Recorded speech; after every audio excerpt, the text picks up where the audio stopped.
Hey Doc, this is a very special episode of Stethoscopes and Strollers because we are joined by my husband. Yes, he is here to tell his side of the story of the postpartum journey that started it all. And we are so lucky to be interviewed by Alexandra Stockwell. She is a relationship and intimacy expert. She is called the Intimacy Doctor. She is also our relationship coach and my coaching mentor. So this was a very special moment for us. And I can't wait for you to get into the episode. Dr. Alexandra, take it away.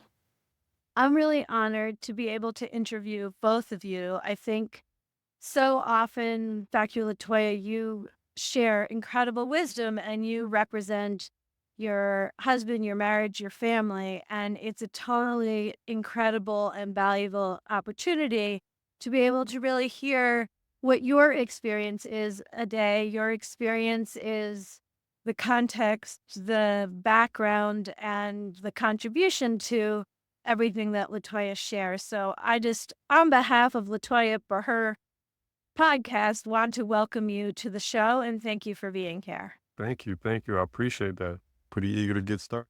Okay, excellent. So, anything you want to say before we start, Latoya? Just appreciation to my husband for agreeing to come on the podcast and tell his side of the story. Okay, awesome. So, Adere, actually, I was going to start there. How do you feel about being interviewed on a podcast for the first time? This is different. This is kind of intense, right? I feel like I'm on TV. I don't want to say the wrong things, but like TV, we'll see what happens. Okay, well, unlike TV, there's no saying the wrong thing here. Whatever is true and arises now, and if we did this again tomorrow, which we're not going to do, you might emphasize different things. We're just capturing Right. this moment. And to set the context, I'd actually like to start with when you and Latoya first met. Where was Latoya in terms of becoming a highly competent OBGYN? I don't actually know if you met before medical school, during residency, or after training was completed. Yeah, we met after her training was completed. When I met her, she was a practicing doctor. Okay, great. And let's actually say a little something about your career. You're not a doctor. What were you doing when you met? At the time, I was in the Air Force. I was a staff sergeant when we met in the Air Force. So that was what was my day to day at the time. Okay, and if somebody meets you in a business meeting or on the streets today and says, "What do you do?" What is your answer? Depends on who I'm speaking with and how I value their presence. Okay, well, let's go high value. All the listeners of the podcast, they want to Right. know, what do you do? What I do on the day to day is I seek to buy businesses, home services businesses, preferably HVAC, plumbing, or electrical services in any growing MSA in the continental United States. That's what I do on a daily basis. Okay, so you are an entrepreneur and your professional life has nothing to do with medicine. It does not. Okay, so when you met Latoya, do you have any doctors in your family or any context for knowing what a doctor's life is like? No idea. I knew one professional at the time, and he was an electrical engineer, if I'm not mistaken. But everyone else that I knew were just, hourly workers, no salary folks. Okay, so what were your thoughts? What was confusing, confronting, appealing? What did it mean to you to be falling in love with a practicing doctor? Right. It meant nothing to me. It meant nothing at all. So you weren't Fact that intimidated by her education. no. Okay, well, No. that's a thing that happened. So for you, it's Well, so clear you weren't, but it could have been the case. right. It could have been the case. I think the first time I actually thought about it was when we were at my future wife's place and she kind of sat me down so she had to talk to me. So I'm thinking, okay, what's going on? She was saying that a lot of men are intimidated by the fact that she is a physician and then she makes a significant amount of money compared to the average person. And I just remember it's almost like out of body experience. It's like, she's talking to me, because from my point of view, these are your accomplishments. That's your money, which is great for you, right? It has nothing to do with me. I don't treat you different. I want certain things, and I'm around you because I like you. That was different for me, and I didn't really think about it before that day. And then it's like, okay, I appreciate you getting that off your chest, but that has nothing to do with me.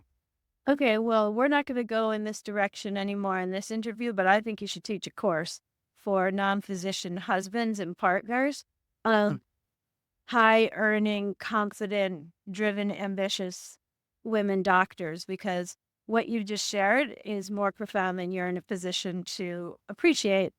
But we're not going to go further in that direction right now. Okay, so I want to say, yeah, go I ahead. remember exactly where we were when we had that conversation. Like, I was standing in the kitchen, he was in the living room, and I just remember him being like, Okay, well, how are you feeling before you, like, did it just like pop into your head and you started talking, or were you like kind of dreading bringing it up? How was it for you? I don't remember a lot about before, but the context was that we met and became very serious very quickly. So it was very early on, and I had had experiences previously with men who were intimidated by specifically the amount of money.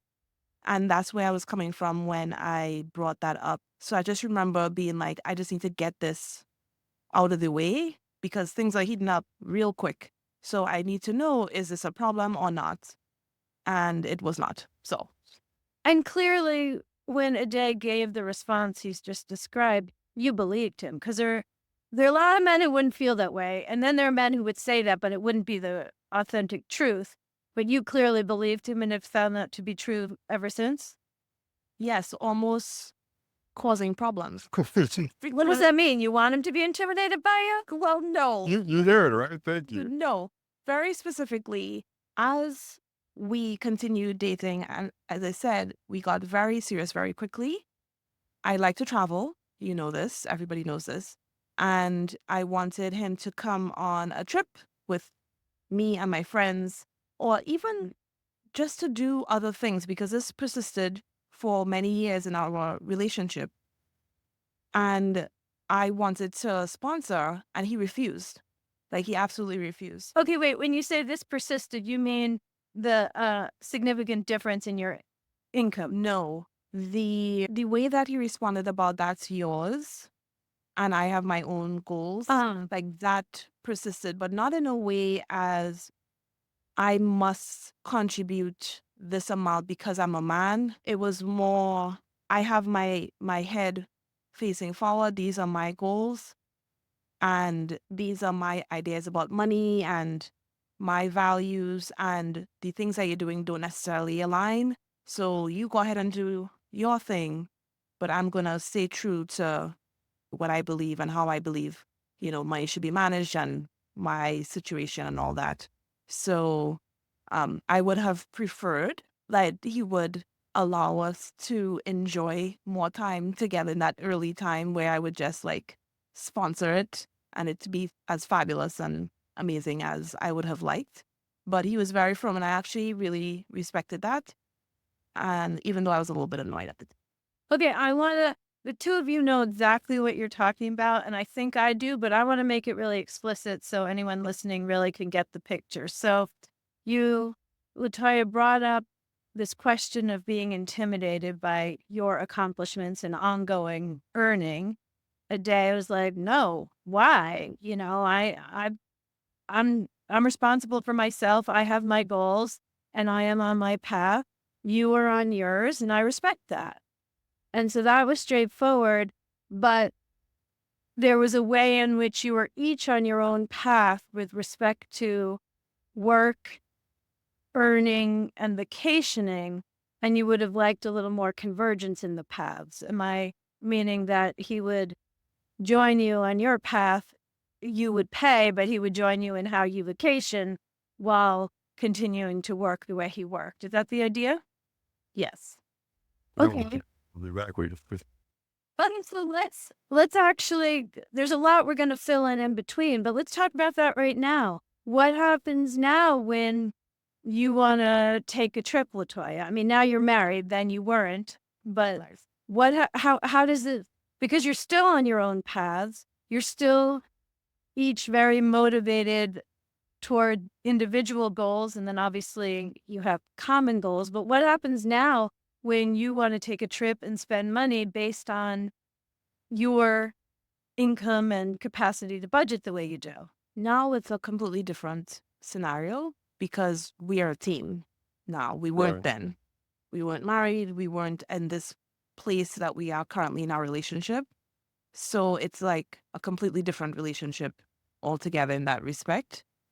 Also, I want to add, we're on the same path financially. Right. Those aren't independent paths for us. As human beings, our self-development is unique to us, but financially, we have the same goals.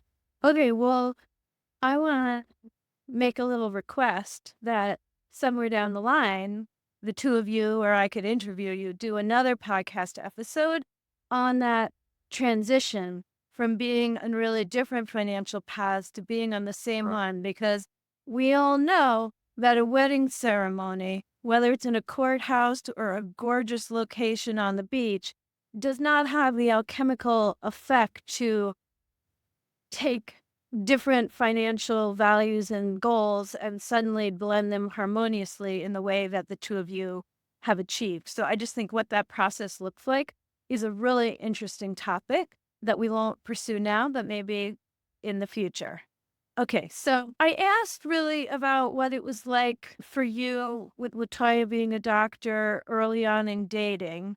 And now, is there anything that we should talk about before talking about when you became parents with respect to Latoya being a physician mom and what that meant for you a day or didn't mean for you, like either way? I don't know if there's anything else before becoming parents that should be part of today's conversation. What do you think? I don't think so. After getting together and kind of getting to know one another, the other pivotal point in our relationship is 100% the children. So I think the faster we get there, the more we get to the good stuff. Okay, great. So were you on the same track in terms of when you would have children and being ready when Asani was conceived and you were pregnant? We were fortunate enough to not have any accidents or anything like that beforehand. By the time Asani came along, it was planned. We were older at that point, especially when it came to having our first child.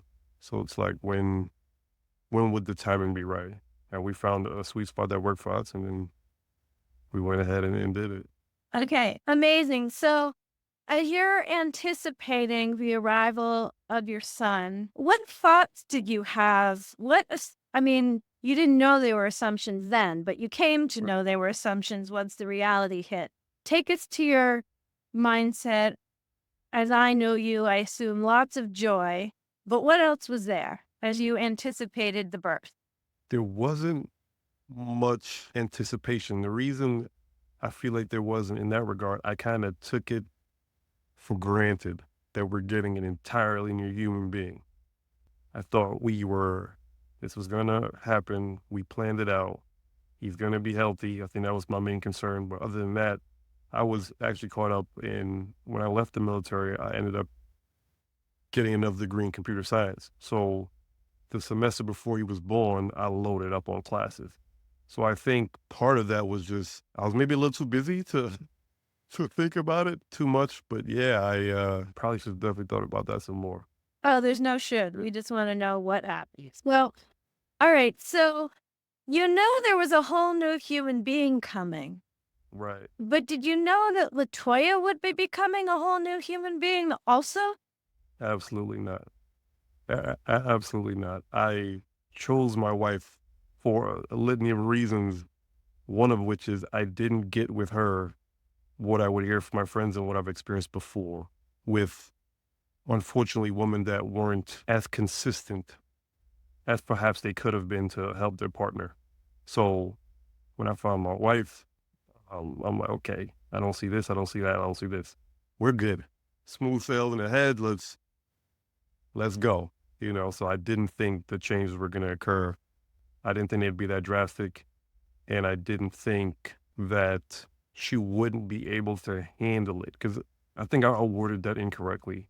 because I believe in my wife so much, it was difficult to understand that she was struggling, right? Okay, So when did you realize she was struggling? What tipped you off? this was later on. This was later on. This is further on in our relationship. I think the way she would talk to me was different. And I remember this was, I guess, I don't even call it dark, but I remember when my wife would talk to me, everything I did wasn't good enough with my son. Like I wasn't changing the, this is just examples, right? I can't remember them exactly, but maybe I wasn't changing the diaper fast enough, or I didn't tie the diaper genie up tight enough. There were all these things to the point where I'm only going to hear something a few times before I make a drastic change. Developed that as a kid. Not to say it's good or bad. It's just who I was at the time. So I remember nothing my wife says is going to affect how I feel as the father of my children, because what she was saying was starting to affect it. I'm like, hey, am I not doing what I'm supposed to do? I'm not a good father, and those things are very important to me. So I think when that happened, I don't think I realized it organically, but it's like, okay, I started to have to put barriers up when that wasn't really the case before. So Okay, yeah, barriers up, meaning to protect yourself from Latoya's criticism. correct, absolutely. Okay, and when Asani was born, your first child, was there any kind of a honeymoon period of new family bliss, or it just started, right away? I would say it started right away. He was a COVID baby as well, so that we didn't get the help we would have normally gotten. Right, folks would have come out to help. We both have family. My wife has a lot of family. A lot of people who love her. Somebody would have came out to help us, but that didn't happen. So I didn't feel the pressure from my wife early. What I felt early was, okay, we're in a tough situation. All hands on deck. I did the classes I was supposed to take. I'm a little freer now. They left us with this human, and we've got to, like, at this point, try to figure out. So yeah, I would say that's probably an accurate depiction of how it went down. So there you are, this woman who you think is consistent and supported. Yeah. Suddenly, she's gone, and there's someone who looks exactly like her, except Right. there's fluids coming out of different places. And there's a baby, and she's talking to you in a critical, I'm assuming disrespectful way. We just take us into your world. Right, for sure. A good question. It she wasn't talking to me in a disrespectful way. I don't deal with disrespect well, so thankfully we didn't cross those barriers. But it was just constant, right? It was just constant.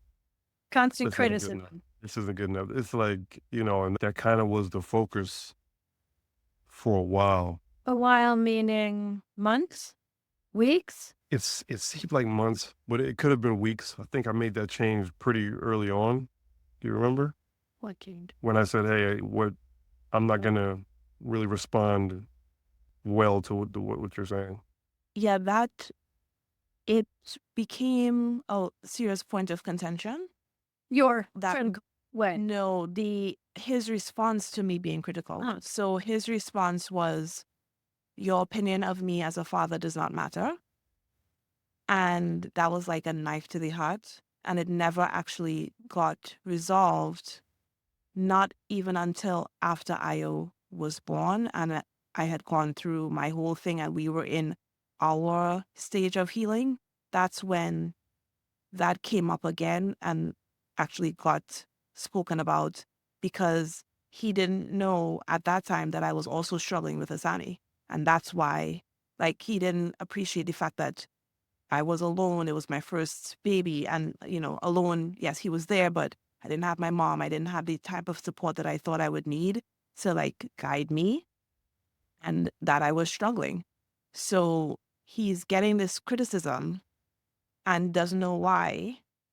So this is the barrier that he put up. He set his boundary and we kind of just had to accept it. And then it just stayed there as this undercurrent until we both got to the place where we were like ready and able to fix what was going on so that we could thrive because I had gotten to such a bad place with Io. okay. So criticism from Latoya and what you didn't use this word today, but I'm gonna call the armoring. Putting on Right. armor And one of the flavors of your armor was to say, I don't care what you think of me as a father. And I'm Right. sure there were Right. others too. But anyway, to protect yourself from the criticism. So that continued from when Asani was born through his first 2 years and Io being born. I don't think so because when I, like to use that term, when I armored up, at that point, I was very good at behaving that way. So I literally didn't see it at that point because I know if I change the diaper or whatever the case is, and I'm just using that example for the sake of the listeners. If I change the diaper, there's no feedback for me. I did what I was supposed to do. The diaper's secure. I've checked the sides. There are no leaks. Whatever I'm getting kind of doesn't apply to me. So I don't remember enough to know if I was flat out ignoring her, but I just didn't know when it changed because it didn't matter when it changed. You could talk to me every day or not for a week. Once I set that barrier up, I was kind of unfortunately kind of good to go with taking care of my son after that. Okay, I think the two of you are representing something that is so real and happens probably in every marriage where, they're well meaning, loving people.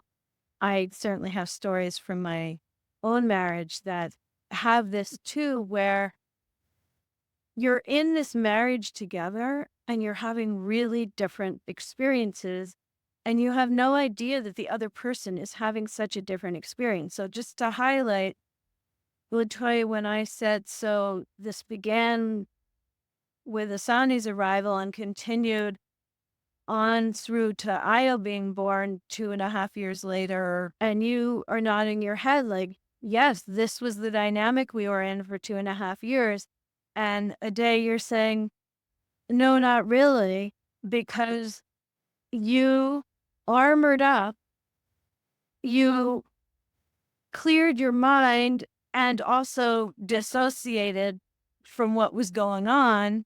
And so you didn't suffer in this way for 2.5 years. So, as far as you were concerned, it wasn't happening because you protected yourself from the inside. And I just want to emphasize that because I think when new babies are born, there's something about this because the mother's role and experience and context and standards and guilt and all the different sea of being a woman, especially a woman physician who's supposed to know how to do things, whether she's a pediatrician or not, that's like one experience. And you're in the same house, especially with COVID. You're in the same house, you're raising the same child, you're devoted to the same family, you're eating the same foods for dinner in most cases. And yet your experience today is like, well, no, it wasn't really like that. That wasn't my experience.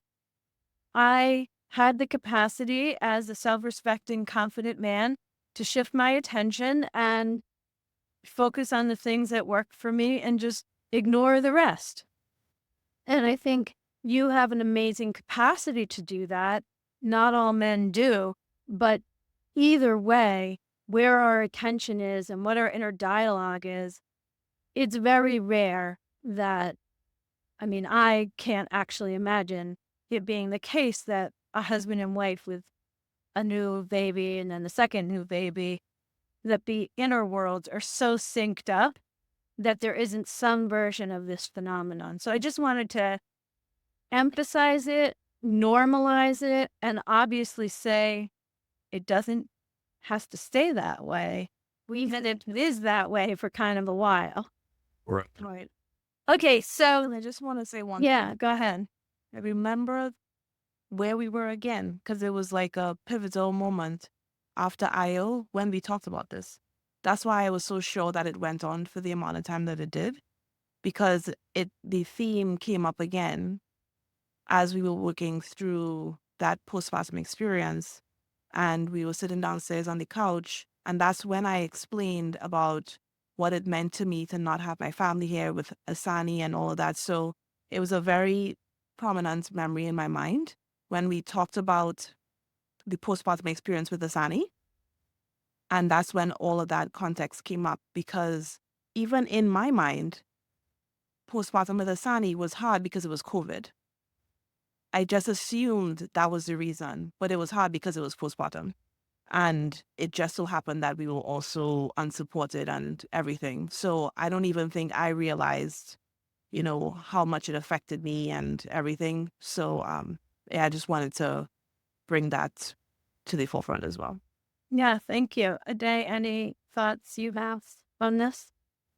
I think one of the things I guess I would add, because my memory is not as great as my beautiful wife's, right? Like we also got a nanny pretty early on with Asani. We got a house cleaner. We did things to alleviate, I think, some of the tension, some of the stress, and that helped immensely. Because if we had to do that, it would have been worse. Okay. Yes. Which gives so much context for some of Latoya's brilliant teaching on the importance of support and delegation, both emotionally and just very practically. So, the thing that you're describing, Ade, is Latoya's being critical, specifically as pertains to caring for Asani. Right. What would you say about your marriage, your relationship?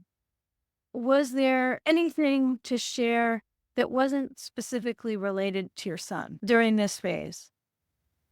During this phase, I don't think so. I feel like this. I can make a general statement here for any set of loving parents. When your first child is born, everything revolves around the child.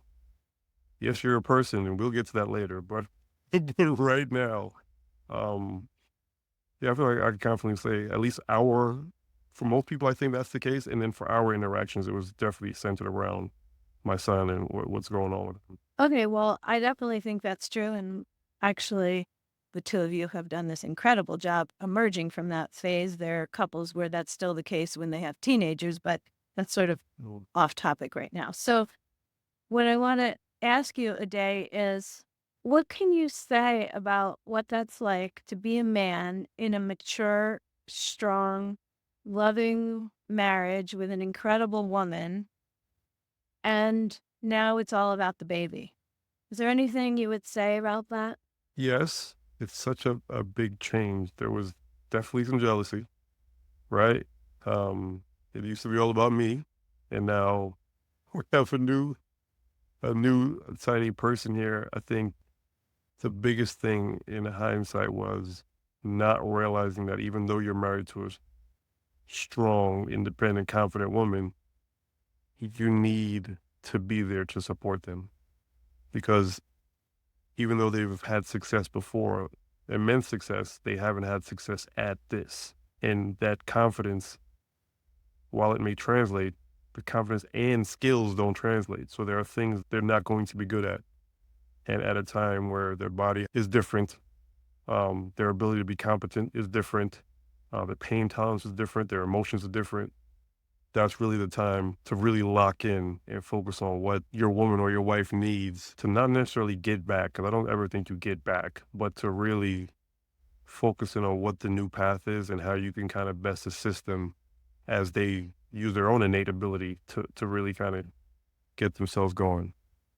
It's beautiful. And I don't know that this will speak to you, but for me, my favorite phrase that points to the same thing is mothering the mother.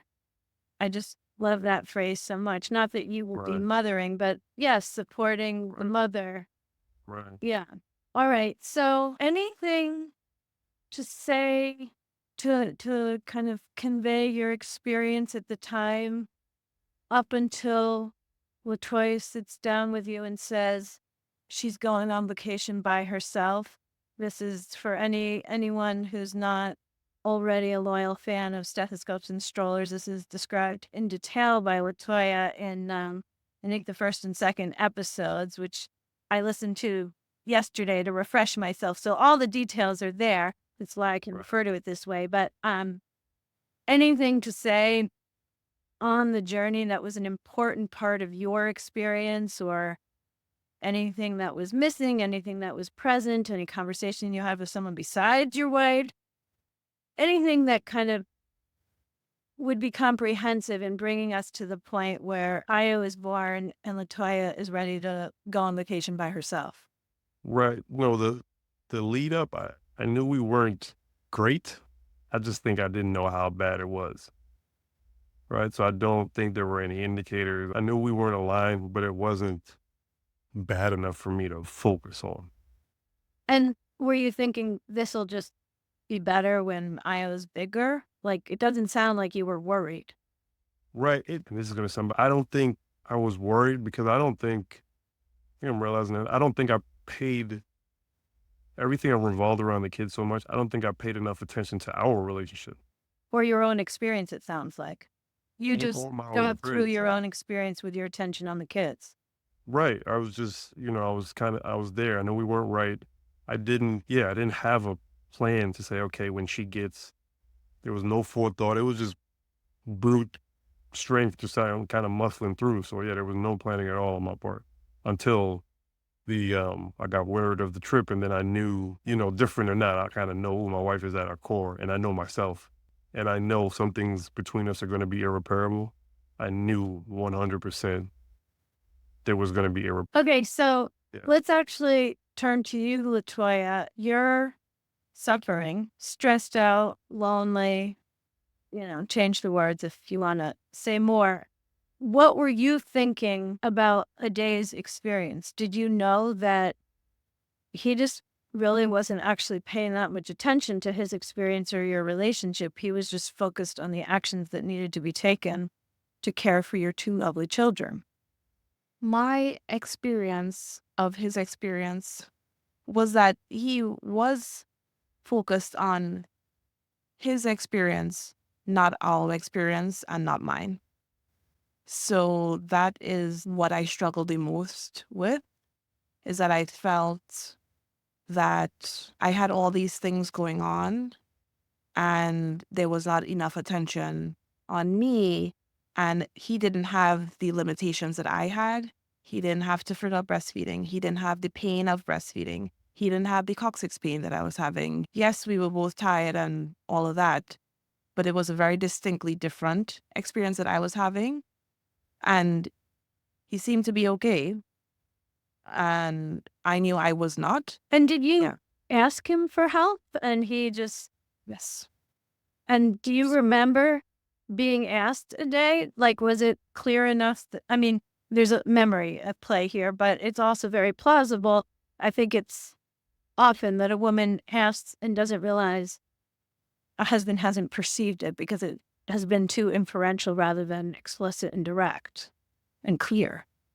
No, I don't think I realized it. I don't remember her asking, and I would partly blame like the armor I had up before, right? So it's like even the ask would just be more help, but then it's like more help to say you don't like something. Like I'm over that. Like, no, I'm gonna do what my half of the work is or whatever, I was thinking at that time, and then that's that. So yeah, looking back, it wasn't the most elegant way to to deal with that situation, but it was the route that made sense for the version of me that existed at the time. And something he said made me realize, so we had arguments about what I thought we should be doing and what I needed, but there was a significant amount of silence and deep burning resentment when he would say and do things. So, Wait, silence and deep resentment on a date's part or on your from part? I see. me. Yeah. And so one moment, as you can tell, he mentioned it before, my memory is quite good. But these moments like stick in my mind like movies. It was very soon after Io came home. I was on the bed. I think I had her in my hand, and he was on the floor. And he said, I'm so tired. We just need to figure out a more equitable way to deal with this sleep, you know? And I just remember wanting to like stab him in his eyeballs at that point because I think it was the use of the word equitable. Okay, so Latoya, I'm anticipating if we've done our job well today, that physician moms are going to love listening to this conversation and they're going to share it with their husbands, some of them. Right. Well, rather like where the two of you are, you can laugh at how hysterical it is. that a day said he wanted the sleep to be more equitable, and the two of you, it's like you're flirting as you say that. The energy is awesome. But there may well be someone Yeah. listening who's like, what's the problem? Equitable sounds great. So, would you please share your thought process, either one of you, on why that was so funny and misguided? Yeah, I think I'll go first since I had to make the most changes. I think it's a ridiculous statement because at that point, nothing about this is equitable, right? Everyone needs to do what they can to get us where we want to go, right? This is a brand new baby. The mom has done her part. The baby's here. Anything you can do, do. So if you focus on anything being equal or equitable, you're missing the point, right? We're not here for this thing to be kind of 50-50. Anything you can do, do. So if someone is listening to this, especially like guys like myself at the time, understand that it's not going to be equitable. That's not the goal here. You need to do everything you can. Now, if you've done everything you can, then that's where equitable is. That's where your point is. You've done everything you can. But I do have friends, wouldn't call them friends, but acquaintances. And I would hear them talk, even being in the military, you would hear guys talk about their experiences when the mom had the baby. And you would think that he wasn't in the family, right? The way he was talking about, the way he was discussing it. I didn't, even when I heard it, it was weird, but it was, I guess looking back, it was disappointing of myself to think that of those folks and then kind of become that guy when I'm asking an equitable version of sleep. Like, what? Like, I don't, that doesn't even make sense. So yeah, it's, But here's the and- thing. Where is somebody going to learn that unless you articulate it as beautifully as you are right now? Because for whatever reason, most men are not going to learn that if wives go critical to do it. And any physician mom who's used to delegating, used to, telling nurses and medical assistants and surgical assistants, like, do this, do this, do this, do this, even if it's respectful and not critical, there's only so much of that that a husband wants to take and feel good rather than like he's his wife's employee. right, right. So I think Yeah, there's a lot about how to do it, and what you're saying is so significant. right. But I think it goes back to even before I got married, you have to understand what you want in a partner because you're going to get into situations where the core version of themselves is all that's going to exist after this person changes and goes through their own life and their own journey. Well, and this is for the men out here who haven't experienced this. You need to understand if this is the person you want to spend that time with because it's not going to be equitable. You're going to feel like, I'm not saying you are, but you're going to feel like an employee. You're going to feel like you're just there to serve. And maybe you are, but that needs to be a feeling you're okay with. And that's something I didn't understand before the process, right? It's not about you. And coming from a man who has had an ego, was very confident, and did accomplish some things in the world, that's tough to bury. And unfortunately, some people who have the same mentality like myself, maybe you make enough money to have a night nurse or you have the help where you don't have to physically do these things, and that's great for you. But if you're someone who you haven't gotten to that point yet, make sure you understand that this is not a possibility. This is what's going to happen if you bring a child into this world. So I'm not saying you need to be 100% on board with it because there is no right time, but you need to understand it's coming up here in the very real future if you make this decision. Beautiful. With Toya, do you want to add something? The education needs to be there before you have the kid. Like, these conversations need to be happening before, because I don't even think moms, future moms, realize the extent. Like, you just don't know what you don't know. And there's this, fantasy of what it is to have a baby. And the reality can be sobering. Yeah, and I think it's very hard to anticipate it, although I'll just very quickly share a story that spoke to me. There's a woman, I can't remember if she was like, she maybe a sociological archaeologist. I don't even know if that's a thing, but a woman who studied cultures. And she had three children. One she gave birth to in the US, one she gave birth to when she was living with the Zulu tribe in Africa, and then the third she gave birth to in the US again.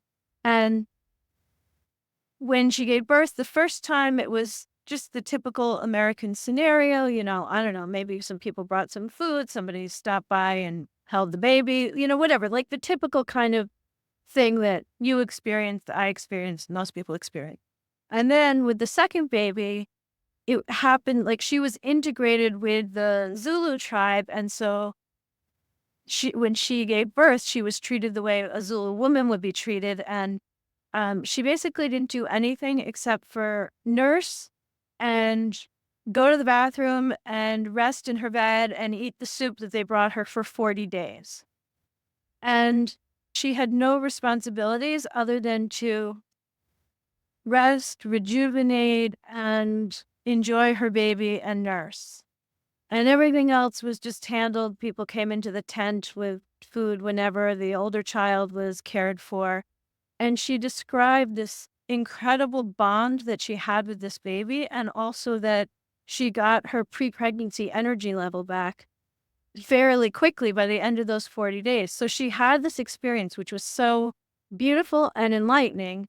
So then when she had her third baby in the US, she did everything she could to kind of mimic that situation, but it just wasn't possible, even though she arranged food and night nurse, whatever it was that she arranged. And even with the knowledge and the muscle memory, when she had her third child, she felt that she didn't bond as well. Her pre-pregnancy energy didn't come back as quickly. It just wasn't possible without the culture, without the village really having this value. And so um, I felt like hearing that story before I had a child just was helpful to know what we're even talking about when it comes down to why get support and why this conversation about like there's nothing equitable about needing to rest and rebuild physically, psychically, emotionally, mentally, etc. So the way you've both talked about that is really beautiful. So moving on, um, why don't you set the context, Latoya, for going to a day to have this conversation before your trip? Yeah, so I remember messaging my friend. So I was fortunate in that I had another physician mom friend who I would text almost daily. And she was, did I say she was pregnant? She was pregnant. She had had a child before, so she had been through it. She was also a pediatrician. So I had that support. And I just remember messaging her like, I'm so fed up. I want to stop breastfeeding. Can you believe he said this? Like all of these things. And I don't think she was riling me up, just in case. I never actually thought about that, if it would come off that way, that she was like, you need to leave him. Or that was not the case. It was pure support, understanding, like just commiseration. That's all it was. But it was the lifeline that I needed. It was my birthday coming up, and everybody was going to a trip to Mexico because my birthday is a huge deal.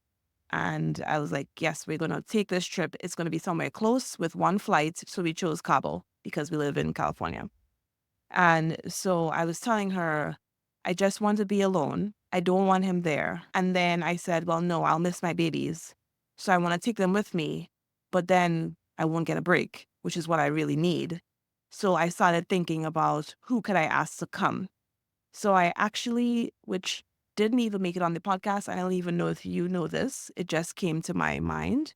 I messaged a friend of mine, Grace, to Mhm. see if she could come with her family. So I was like, okay, well, if the family's coming and another family's there, maybe, and they couldn't come. And I was reaching out to different people, and I knew I wanted somebody who was married and somebody who had a kid. So I couldn't just get any old buddy because I just did not want to have to To join explain you in Mexico. to join me in Mexico. I didn't want to have to explain. I didn't want to be, I wanted to be away from the situation, but I didn't want to be alone because it was my birthday. And like I said, it's a huge deal. But anybody that could have come, I felt like wouldn't get it. And I just didn't want to have to explain. I felt embarrassed. There were all of these emotions. But eventually I was like, well, fuck it. Like I will just figure it out and I'm just going to go. So I sent the email to cancel the presentation that I was organizing for the CMQCC. And then I think the next morning I called him into the room and Okay, so a day, Latoya calls you into the room. You have no idea what she's going to say, but what she says is, instead of a family trip, I'm going to go alone to Mexico for a week. Take us to your heart and mind in that moment, please. It takes me a while to process information with people I care about. With anybody else, I process pretty quickly. So first, it didn't make sense, right? She's not an alone type of person. So even if, and I'm not saying it has to be with me, but it would have been with somebody, with a friend, with family. If one of us is somewhere alone to recharge, that person is me. So it's like, you're doing my thing. That's odd, right? And then the more I thought about it, the more I realized I wasn't at the time, and I'm still working on being able to express my feelings, right? How I'm feeling, because that's not something um, I was trained in growing up. So I didn't know how to express my feelings, but I don't know how to express my feelings, and my patience is short, very, very short. So I'm like, okay, I don't know exactly what I'm feeling. I'm not going to deal with this. So let me do everything I can, because in my mind, if it doesn't work, what I really cared about is, did you do everything in your power to make this work? That's an answer I would need for myself, independent of my wife. So I'm like, okay, what are the next steps? And that's when I got the ball rolling, kind of looked up the questions and like, okay, I'm going on this trip. Because if I'm not going, again, I'm not saying this to her, but I know for myself, if I don't go on this trip, it's the beginning of the end. I don't know how long the end will be. I think pretty short, because like I said, I have no patience. But I knew that pretty soon after. I would say the next couple of hours after I was processing. you looked up the questions before we left? Yes. Oh, I did not know that. I just found out today. Okay, so what questions did you look up? Because when you were saying that, I was like, are there Right. questions to ask your wife when she says she wants to go alone Right. on Right. vacation with it and leave a 2-month-old and dad and 2-year-old at home? Right. I went to Google, of course, and I think I typed in just like something along the lines of like 20 questions to get to know your spouse better. And then, of course, you jump in a rabbit hole. You're on this blog because people have a lot to say about relationships. They're on this blog, on that blog. And then I found some questions that to me made sense, and they were really open ended. You couldn't yes or no them or give a short answer. These were, I think, thoughtful, well thought out questions. I remember grabbing that and just, okay, this is my starting point. And then, Okay, but the way Latoya tells the story right, is you said, if you go by yourself, that's going to be the end of us. I'm coming with you. right. Okay, well, I want to hear that from you because that's quite a move. My patience was like extremely low. I think there were a lot of things about me, quite frankly, that allowed us to succeed that had nothing to do with me and my thinking. They're just qualities that I have that lend towards ending up how we ended up. And it's pretty unfortunate. I'm glad we have a platform like this, because I shouldn't have to have those innate things in order to succeed. I should be able to learn how to succeed, and then you learn what to do and you kind of execute on that. But I just knew I couldn't. There was too much oscillation. Like I can't be in or out, and then I'm wondering, and you're on eggshells, kind of with another person. I don't want to live like that. And I know was at the time a more binary person. So either we're on or we're off. My patience is low, and I'm a binary person. So I felt like it was the only real card I had to play. Like, hey, this is it.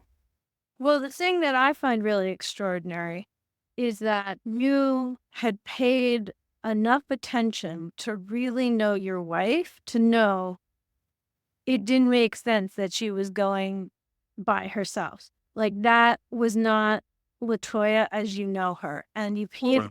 And you paid attention. So I just think that really having paid attention and knowing who she is such that this didn't fit with everything else you knew about her, that is something that is very significant. And the other is that from my perspective, thinking as a relationship and intimacy coach, one of the things that is so challenging about the scenario the two of you were in is that Latoya felt she was holding the whole thing together. It included criticizing you and telling you what you needed to do differently, but that was all part of holding her family together, not feeling super successful about it, but feeling like all that responsibility was on your shoulders. Is that fair to say, Latoya? Yes. And so you, a day saying, if you go, it's going to be the end of us. I'm coming with you. That does two things. One is you assert some leadership and she's no longer holding the whole thing herself. And the other is that in your signature action taking way, you expressed how much you care. Because the armored, easy thing to do would be, okay, let me know if you want me to pick you up from the airport. So those are awesome. Okay. So you head off, and how are you feeling about this trip before you land in the sunshine? I feel good. I don't think I put too much worry on it, right? I feel good at this point. I'm ready to kind of get to the conversation. First of all, getting ready to enjoy Mexico as well. The house we stayed in was pretty nice. We got a nice little drink package, so Alcohol we still have. yeah, way too much alcohol. That's amazing. Okay. But So what about you, Latoya? How are you feeling in terms of the relationship dynamic as you're packing and, heading to the airport and wondering what this week is going to be? Well, I know you remember this because you just listened to the episode, but there's a lot that I actually don't remember. It's a blur. So I cannot answer. I don't remember how I felt. And a lot of what was in that episode was because of that friend that I was messaging to refresh my memory. I I don't remember how I Okay, well, felt. you know what? I think that response is highly valuable because while we're in it, we cannot imagine forgetting it. Like, I remember having disdain for my mother-in-law because she couldn't remember certain milestones of my husband. Like, what do you mean you don't remember where he was when he started walking? I was like, he disgusted with it. I have 4 children, and if you start asking me milestone questions, I'm just gonna hope it happens to be one that stuck. And the fact that the two of you don't remember, I think that's really encouraging. That it's kind of like people talk about childbirths. I mean, I don't know here in LB if this is quite as true because you see it all the time, but in the lay population, we hear that people forget how intense and painful childbirth can be as soon as the baby's out. Well, similarly, you know, you two have an extraordinary collaborative, highly equitable marriage, and it's actually really encouraging that you don't remember these sort of details. Like, that is awesome. So, what should we hear about what happened in Mexico, if anything? it was great. Yeah. Happy therapist. Oh yeah. We that was Mexico. We got a yeah. Through how do we get her through the insurance? Like better help. Maybe better help. Yeah, no, not baby. So a friend recommended BetterHelp to me, which is an online app where you can just, get a therapist. And they have a relationship branch that's called, I think, Regain or something. So I signed up through that to get a therapist because we actually had a therapist before. That was through work, Oh yeah. a marriage therapist, and she was nice and she helped us. But then she stopped taking clients because her mother was ill, and then we never went back. So we had experience with therapy, and we were in this dire situation.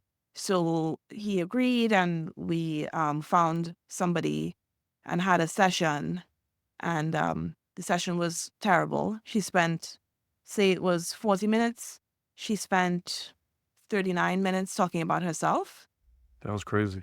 right? That was absolutely insane. Yeah. And then actually that bonded us to get like, Right. The common enemy. But this person is terrible. All her degrees and certifications, which is nice, and but it's like how I felt about my wife. Good for you, right? Well, you're here for us. It was Yeah.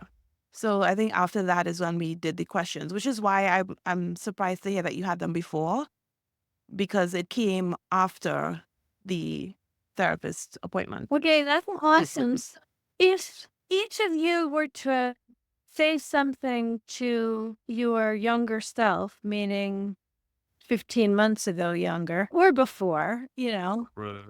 like what wisdom, what would you say in hindsight? Because I I just really actually before I even ask that question, I know that the two of you have a marriage that does not include any of this kind of peculiar, inevitable miscommunication. It's just how I'm kind of a benign summary of everything we've been talking about so far. But like that's not part of how you are with one another. So let's have you presence that. So how is your marriage now? A day is Latoya critical towards you?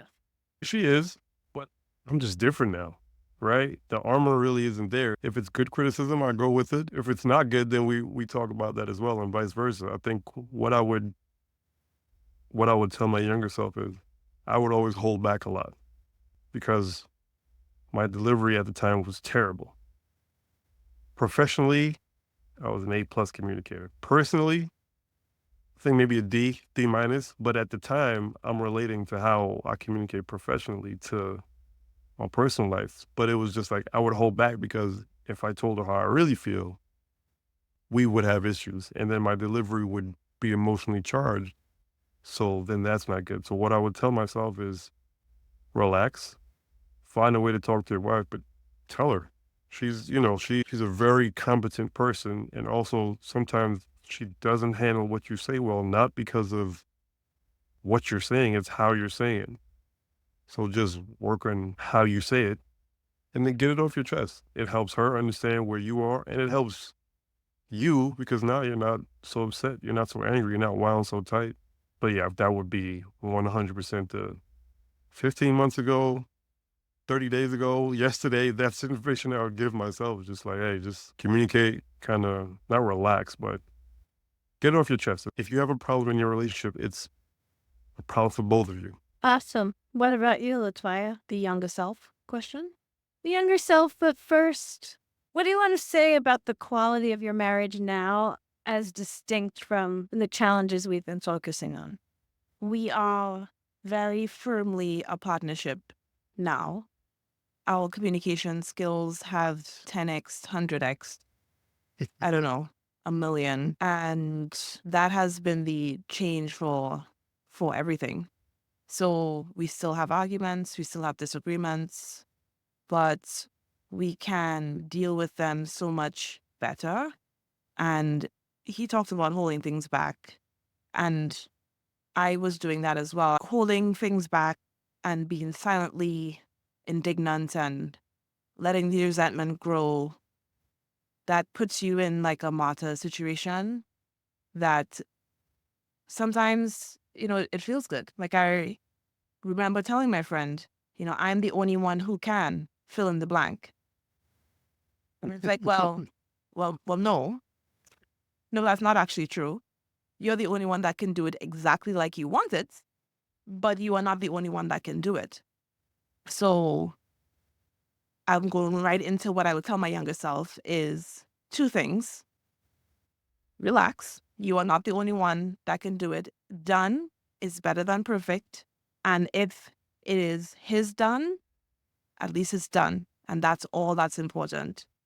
Because everything else, the consequences of you needing it to be just right, far outweigh, any kind of benefits that this child would have from making sure, I don't know, the milk is the right temperature. Again, an example that was not a real issue, I just brought it up. Mhm. And then the second thing would be to make sure and resolve the issues from the first experience before you have this one.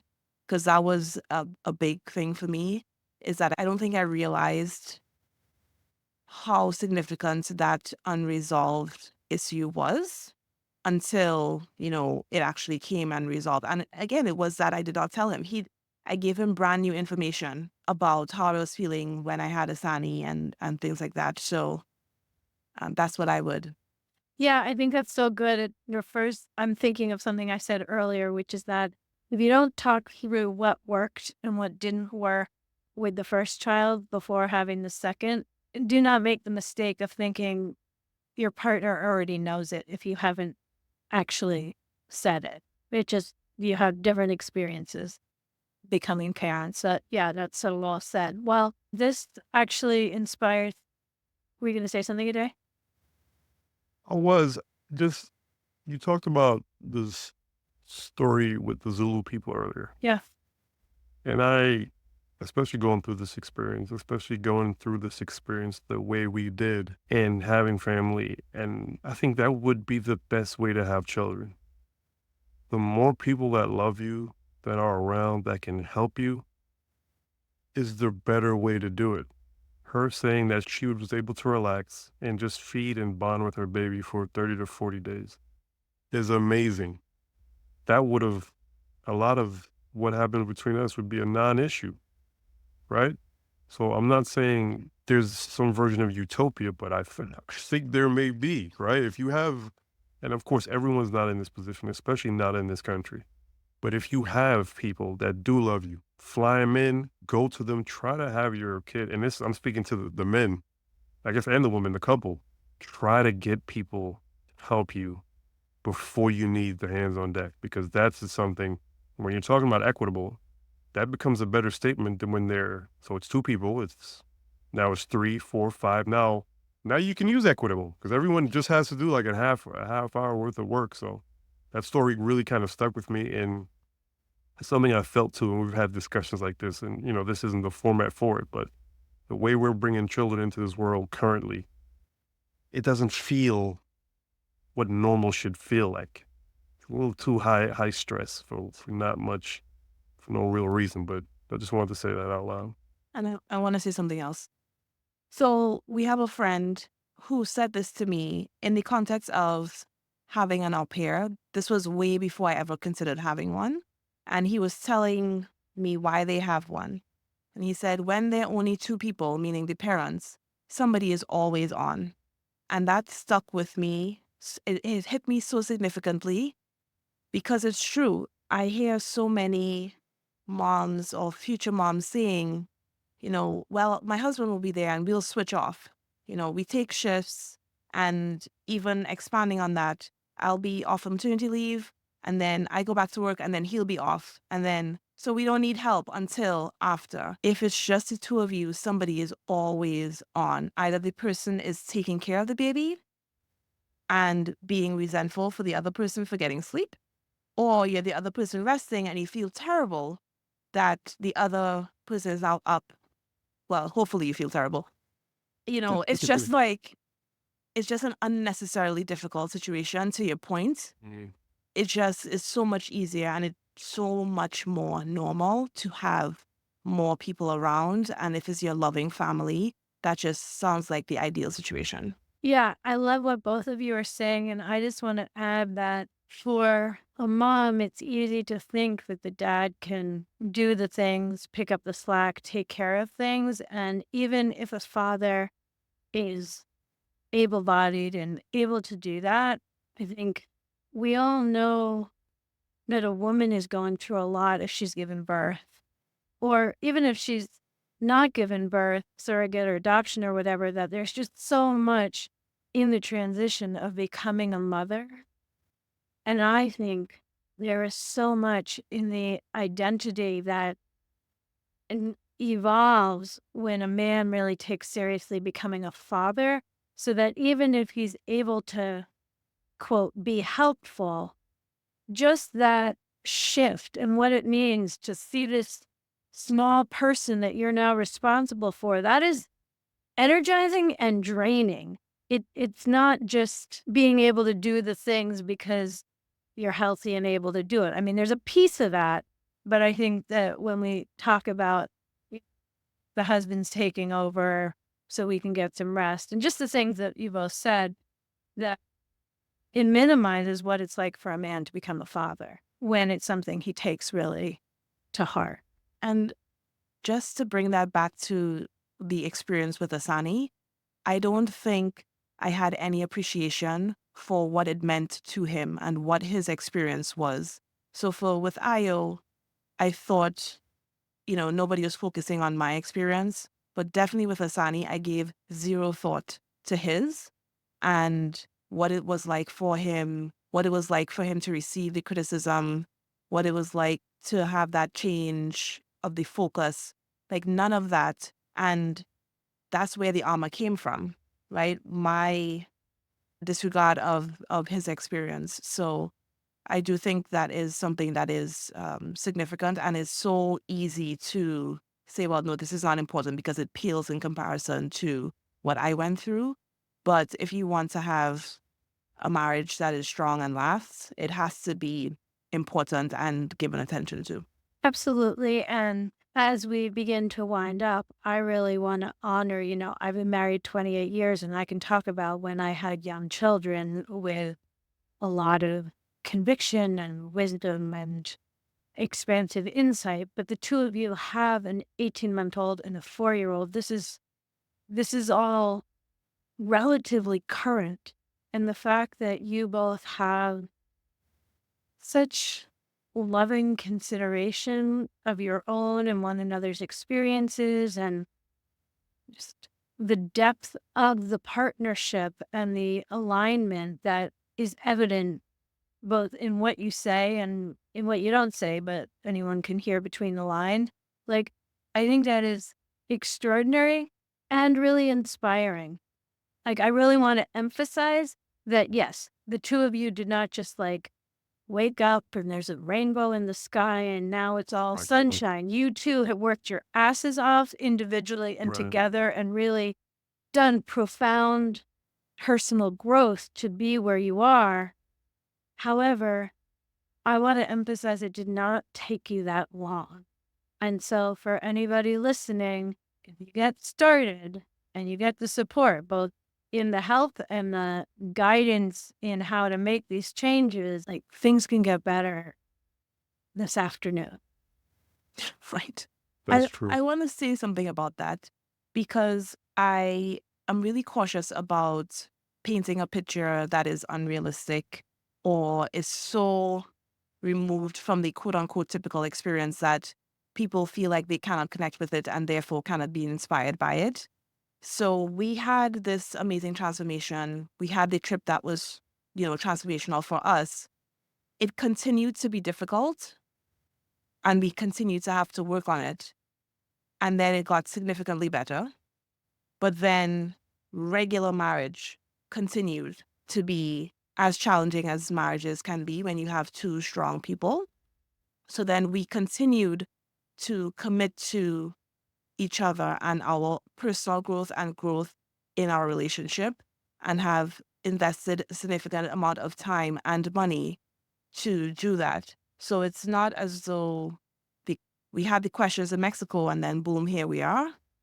It's months of work. It's investing in relationship coaching. If y'all don't know by now, Alexandra's our relationship coach that has gotten us to this level where we can communicate in this way, that we can relay these stories in this way.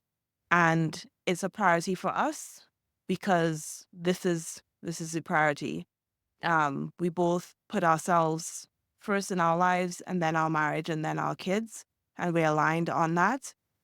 Even that took work to get here. So I just wanted to make sure I brought that in just to be as real as possible, which is, the main goal of this podcast. Well, one of the main goals of this podcast. Yes, and the learning never stops, meaning the challenges never evaporate permanently. But the thing that the two of you do embody, and I appreciate keeping it real, is the quality of the partnership. It's just really different to navigate these kind of challenges with young children and feeling misunderstood and feeling lonely and wanting things to be equitable and being sleep deprived and all the different variations on these challenges, it's a really different thing to do that feeling like you're each looking in different directions.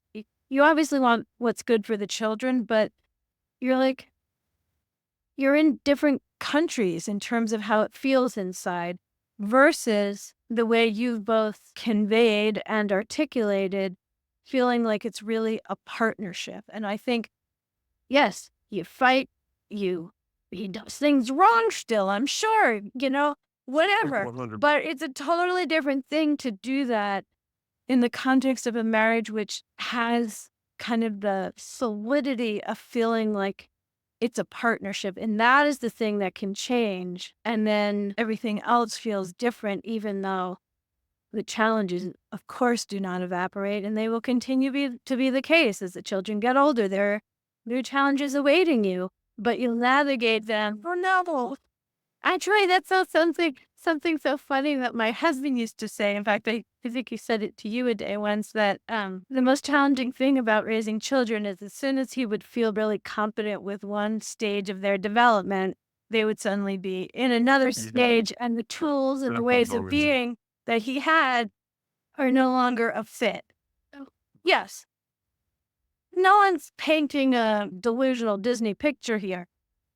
But I don't want to minimize how everything is different when you navigate those challenges, feeling like you're in a super reliable, loving partnership. yeah, absolutely. All right. Well, any last words of wisdom for this conversation today? Prepare early, right? Don't basically don't be like me. Don't wait till you're in it to realize like, oh no, this thing could be headed left, right? Act right. Awesome. And what about you, Latoya, and host of Stethoscopes and Strollers? I want to take the time to thank my husband for sharing everything that he shared and just who being who he is, because I know it could be a lot different. And I really appreciate the generosity, not just with coming on the podcast now, but with being okay and supportive and encouraging about me sharing our story so widely and so deeply. I don't take it lightly, and I really appreciate it. So thank you.